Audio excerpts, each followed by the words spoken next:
नमस्कार, न्यूज़ 24 बिहार झारखंड का खास शो किस्सा बिहार का देख रहे हैं आप। मैं हूं आपके साथ सबा शाहिद शेख।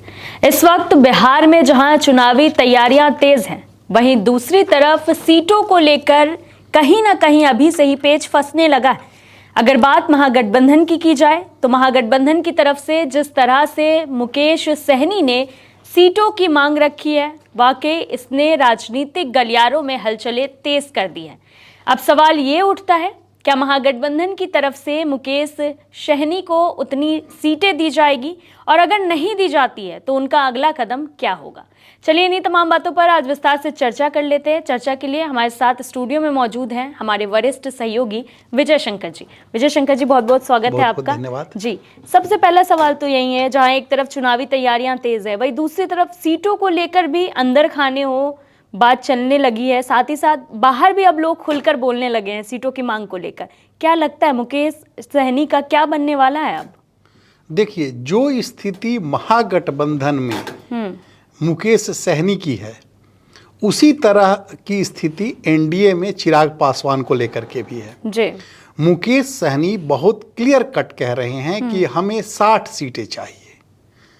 अब 60 सीटें उन्हें किस तरह से महागठबंधन के जो बड़े साझीदार हैं वो देंगे, उसके लिए कैसे रास्ता निकालेंगे, ये तो अभी बहुत मुश्किल दिख रहा है। अब सवाल ये उठता है कि उन्होंने एक और बात कही कि 2-4 सीटें कम हो सकती हैं जी। तो 2-4 सीटें कम होने का मतलब क्या हुआ? अगर वो 60 मांग रहे हैं तो 2-4 को जोड़ दीजिए तो 6 होता है, यानी 54 सीट चाहिए।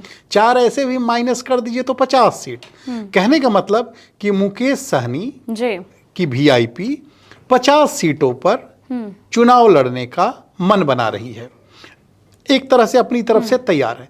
लेकिन सवाल ये उठता है कि 243 में से अगर 50 सीटें मुकेश सहनी की पार्टी को दे देंगे, तेजस्वी यादव आरजेडी दे देती है, तो कांग्रेस को क्या देगी, लेफ्ट को क्या देगी, दूसरे जो साझीदार हैं उनके साथ क्या करेगी? बड़ा सवाल उठता है, बड़ा सवाल है। आपस में फिर कैसे सहमति बनेगी बाकी दलों में? अब सवाल ये उठता है कि मुकेश सहनी कितने इंपॉर्टेंट हैं। मुकेश सहनी इस तरह से इंपॉर्टेंट है कि वो कह रहे हैं कि जो पूरा निषाद समुदाय की कई जो उपजातियां हैं उनको मिला दिया जाए तो हमारा 12% वोट बनता है जी। और 12% वोट बनता है और हमारे 60 सीटों पे प्रभाव है। तो हम खेल किसी का भी बिगाड़ सकते हैं, कोई भी हो। अगर हम अपने पर मने आ जाएं, मने हम अगर किसी के विरोध में खड़े हो जाएं तो उसको जीतने तो नहीं देंगे। अच्छा, दूसरी चीज है कि जो इस समुदाय का वोट है वो बहुत ही एक तरह से माना जाता है कि कंसोलिडेटेड रहा है, खास तौर से जिस ओर इशारा रहा लीडरशिप का उसी ओर जाता रहा है। लेकिन हमें यह भी समझना पड़ेगा कि मुकेश सहनी की अब तक की राजनीति कैसी रही है। 2020 में हमें जाना पड़ेगा। 2020 में महागठबंधन के साथ भी इनके तालमेल की बातें चल रही थी जी। और मुकेश सहनी चाहते थे कि 25 सीटें और उप मुख्यमंत्री के पद का ऐलान किया जाए, लेकिन ऐसा संभव नहीं हो पाया और मुकेश सहनी नाता तोड़ के एनडीए के साथ चले गए, जहां उन्हें 11 सीटें मिली और उसमें से 4 सीटें जीतने में वो कामयाब रहे। अब राजनीति को इस तरह से देखिए कि उनको टोटल वोट कितने मिले, उनको 6 लाख प्लस वोट आए। करीब पूरा परसेंटेज के लिहाज से देखा जाए तो 1.52% वोट मिले, लेकिन 4 सीटें जीत जाते हैं। तो कहने का मतलब ये है कि कई बार छोटी पार्टियों को बड़ी पार्टियों का साथ मिल जाता है तो उनका स्ट्राइक रेट बेहतर हो जाता है। इसी तरह से अगर देखा जाए तो चिराग पासवान की पार्टी वहां पे अगर एक मैं अभी देख रहा था, एक आंकड़े के हिसाब से 135 सीटों पर चुनाव लड़ती है, 23 लाख से अधिक वोट मिलते हैं, 5.66%। लेकिन जरा सोचिए कितनी सीटें मिली उनको, तो कहने का मतलब ये है कि एक और एक मिलकर राजनीति में 11 होते हैं और मुकेश सहनी इसी ताकत को समझ रहे हैं और दूसरे जो बड़े गठबंधन साझेदार हैं वो भी समझ रहे हैं कि इनके जुड़ने से कितना फायदा होगा और कितना नुकसान हो सकता है। ऐसे में आज की तारीख में मुझे लग रहा है मुकेश सहनी अपने खिड़की दरवाजे, भले ही वो कह रहे हों कि हम महागठबंधन के साथ हैं, हमारा मकसद है कि पिछड़ा समुदाय के यानी तेजस्वी मुख्यमंत्री बने और अति पिछड़ा यानी खुद उप मुख्यमंत्री बने, लेकिन अगर सीटों पे बात नहीं बनती है, एक बॉटम लाइन जो उन्होंने तय कर रखी होगी वहां तक अगर नहीं पहुंचते हैं तो हमको लगता है मुकेश सहनी जो हैं वो बिल्कुल अब दूसरे विकल्पों पर भी भीतर खाने गुना भाग कर रहे होंगे। जी बिल्कुल, जिस तरह से पहले भी उन्होंने महागठबंधन का साथ छोड़कर वो एनडीए में गए थे, आप बता रहे थे अभी, तो अब फिर से वो मांग कर रहे हैं डिप्टी सीएम का उनकी पार्टी की तरफ से हो, तो क्या लगता है अगर इस बात पे भी सहमति नहीं बनी तो इधर उधर होने की आशंका जताई जा सकती है? देखिए, छोटी पार्टियां हमेशा, जो छोटी पार्टियों के नेता होते हैं ना, उनको अपनी ताकत कैसे बढ़ानी है, पावर में कैसे आना है, इसको लेके वो काम करते रहते हैं। और अगर देखा जाए, अगर जनाधार की बात की जाए तो जो इनका कोर वोटर है वो मुजफ्फरपुर, वैशाली, समस्तीपुर, दरभंगा, मधुबनी, भागलपुर, खगड़िया जिलों में है। और जिन सीटों पर अगर देखा जाए कि खास तौर से दबदबा है उसमें हाजीपुर, महाराजगंज, सुगौली, कल्याणपुर, बरारी में, तो कुछ सीटों पर तो ये मान के चलते हैं कि हमारा जीतना तय है। तो अब ऐसी स्थिति में दूसरी पार्टियां भी सोचती हैं कि जहां एक एक वोट की मारामारी है, उनमें जो इस तरह की छोटी पार्टियां हो इनको नाराज, क्योंकि इनको साथ अपने लेकर के चला जाए। लेकिन इनकी जो डिमांड होती है बेसिकली ये है कि सौदेबाजी करके इनको कितने नीचे लाया जाए। इनकी कोशिश होती है हम कितने ज़्यादा से ज़्यादा सीटों पर लड़े। अब इन्हें खुश भी करना है, अपने जो काडर है, जो अपने समर्थक है, उनके बीच भी संदेश देना है कि हमें विस्तार हो रहा है। जब कुछ भीतर जो पार्टी वीआईपी के भीतर जो लोग हैं उनसे बात हो रही थी तो वो कह रहे थे कि 25 सीटें तो हमें आप 2020 में दे रहे थे और अब देखिए हम 2020 से लेके 25 के बीच कहां से कहां आ गए हैं। तो हमारी तो नेचुरल दावेदारी बनती है इतनी सीटों की। लेकिन हमको यही लग रहा है कि जब नेचुरल दावेदारी बन रही है तो अगर इंडिया गठबंधन को मान लिया जाए, जो उसमें सबसे बड़ा जो आरजेडी है, तो आरजेडी अभी भीतर खाने जो खबरें आ रही हैं कि वो 130 से 140 सीटों पर लड़ने की तैयारी कर रही है। कांग्रेस को भी माना जा रहा है कि 50-55 सीटें, थोड़ा सा 19-20 हो सकता है, लेफ्ट को भी 30-32 सीटें दे सकते हैं। अब सवाल उठ रहा है कि क्या इसमें से जो वो मान के चल रहे हैं, मुझे लग रहा है कि वो इस तरह से सोच रहे होंगे भीतर खाने, ऐसी चल रही होगी कि आप पिछले बार 11 पर लड़े, एनडीए में दूसरे तरफ थे, 4 पर जीते, टफ फाइट है, तो हम कितने 11 से थोड़ा सा और बढ़ा देते हैं, आप 15 पर चले जाए। लेकिन सवाल है कि 60 से 15 के लिए तैयार हैं क्या? और तैयार है तो इनका जो कार्यकर्ता है वो कितना नाराज होगा, खुश होगा, इसे भी नहीं देखना है, क्योंकि लॉन्ग टर्म में पॉलिटिक्स करनी है। तो अब सीटें जो बढ़ाने वाली बात है उसके लिए है कि क्या आरजेडी और कांग्रेस उसमें कंप्रोमाइज करेंगी अपने खाते की सीटें? तेजस्वी यादव कितनी सीटें अपने कोटे की देंगे, या इनकी जरूरत को समझते हुए कांग्रेस कितनी अपनी कम करने के लिए तैयार होगी, या लेफ्ट और कम करने के लिए तैयार होगी, तो क्यों होंगे, उनको क्या फायदा होगा? तो राजनीति तो नफा नुकसान के आधार पे चलती है। आपको क्या लगता है विजय जी, अगर मुकेश सहनी हटते हैं तो कितना नुकसान उठाना पड़ेगा महागठबंधन को? देखिए, सवाल है कि अगर मुकेश सहनी इधर से निकलते हैं, यानी कहा ना इधर कुआं उधर खाई वाली स्थिति है, अगर इधर से निकल के पिछली बार की तरह अगर इधर से निकल के यानी महागठबंधन के खाते से दूसरे विकल्प यानी एनडीए की तरफ विचार करते हैं, तो वहां भी एनडीए के सामने सेम समस्या होगी। अब सीटों को लेकर समस्या ये होगी कि वहां ऑलरेडी बीजेपी है, बड़ी पार्टी, जेडीयू कमोबेश हमें लग रहा है कि बराबर, नहीं तो एक दो कोई ऊपर नीचे वाला हो सकता है। इसमें जेडीयू कहेगी कि हमारी सीटें ज़्यादा चाहिए, हो सकता है 101, 102 कहें, 100 पर ये आए।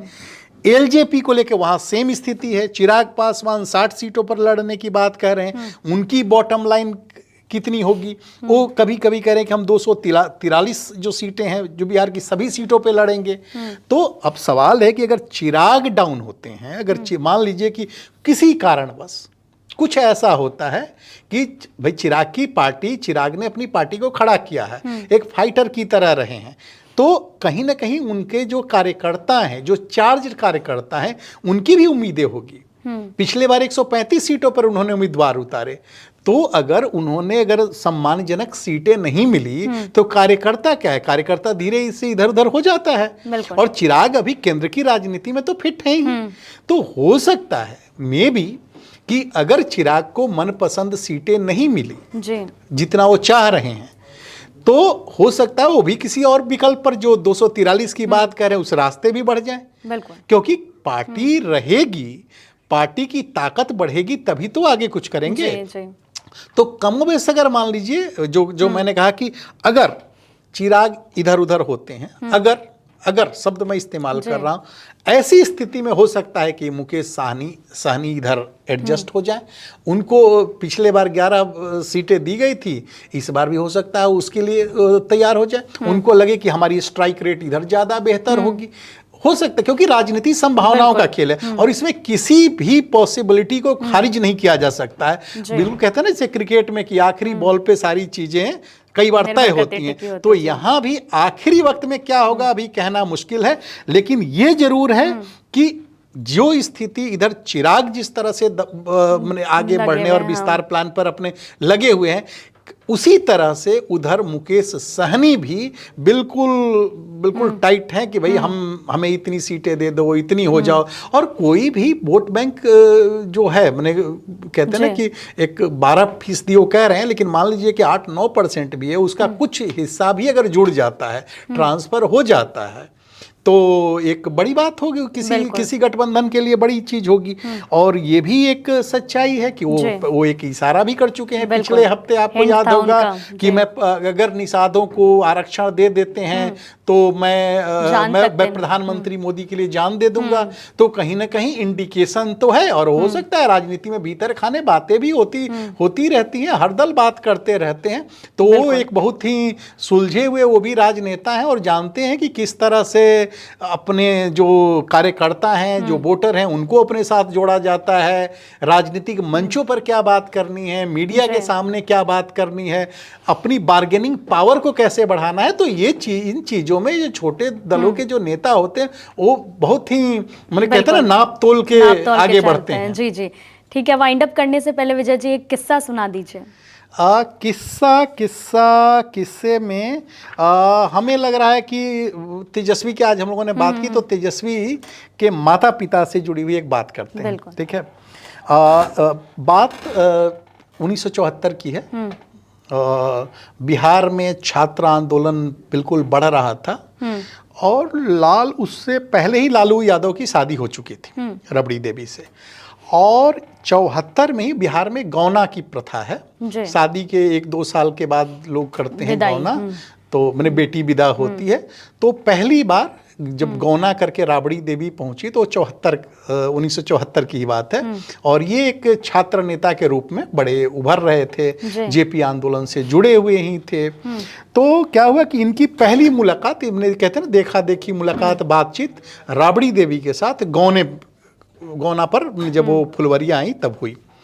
तो उन्होंने बताया रबड़ी देवी को, तो सीधी सादी ग्रामीण परिवेश से आई थी, तो बताया कि मैं जो जेपी के अगुवाई में, यानी जयप्रकाश नारायण की अगुवाई में जो आंदोलन चल रहा है, मैं उसमें एक बड़ा नेता हूँ, उभरता हुआ नेता हूँ, और जो सारी स्थितियां हैं उसमें मतलब जो एक बातचीत के दौरान होता है, उन्होंने बताया, और ये भी बताया कि हो सकता है कि इसमें हम जा रहे हैं। और 18 मार्च 1974 को एक बड़ा छात्र आंदोलन पटना में प्रदर्शन तय है, और उसमें हो सकता है कि मेरी गिरफ्तारी भी हो जाए। तो मतलब राबड़ी देवी से मुलाकात में वो ऐसी चीज़ों का जिक्र करते हैं और बताते हैं कि भाई जाना हमारा जरूरी है, अगर नहीं वहाँ गए तो हमको या तो भगोड़ा समझ लिया जाएगा या समझ लिया जाएगा कि लालू कहीं बिक गया है या कोई भी चीज़ है। ऐसी उन्होंने बात कही, कई जगहों पर जिक्र भी है इसका। तो पटना पहुंच गए 18 मार्च को आंदोलन के लिए सब कुछ तय था, छात्रों की कई मांगे थी और उसमें था विधानसभा का घेराव करना है।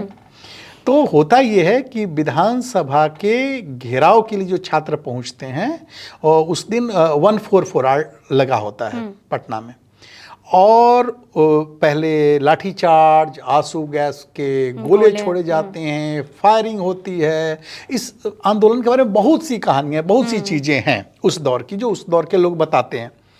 उसमें क्या होता है, एक अफवाह उड़ती है कि लालू यादव मारे गए। अब ये खबर पूरी आग की तरह फैल गई। लालू के जो घर के लोग थे वो भी परेशान हो गए, उनके भाई वही भी परेशान हो गए। लेकिन लालू यादव जो है कहीं छुप के बैठ गए थे। और बाद में मैंने ये पूरा जिसको कहते हैं ना, और मामला बहुत बढ़ गया क्योंकि छात्र नेता थे उभरे हुए, लेकिन वो छुप के बैठे हुए थे और समय पे और भी कई चीज़ें कही जाती है उस दौर में।